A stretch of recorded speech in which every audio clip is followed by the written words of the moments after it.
Yun, Gio.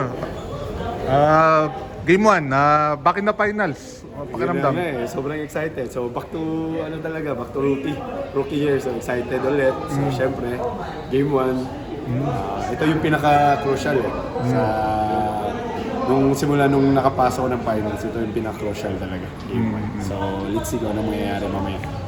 Gio, last time mo was 2 years ago? Tama ba? I think 2 years ago, Tyler Bay.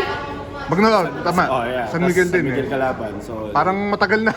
tagal na. Sobrang tagal na. So, ayan, happy ako na nakabalik ako ulit dito. Ito naman pinagpipray ko kay Lord. So, binigay niya yung hiling niya sa akin. So, I'm thankful sobra dahil nandito ako ulit.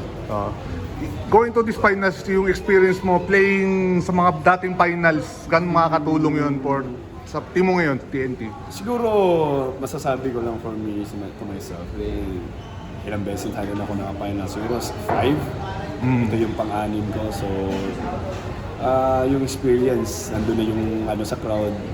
Minsan, mas gusto ko na yung may kaba. Para, di ba? Para pagdating sa court, magagawa mo yung mga gusto mo, yung lahat ng mga gusto mong papagawa ng coach, magagawa mo. So, yung maganda dito sa finals At least may, excitement na may kaba. Yung maganda dito. Gio, karamihan natin nung finals mo against San Miguel Medyo suki ka ng San Miguel Yes, yung maganda yung question na yun. So, sana makaisa man lang ako. Di ba? Yan yung pray lang always kung ano ba talaga yung plano ni God sa team namin. So, let's see. Let's work. Tulong-tulong lang kung ano mangyari sa game. Series na to.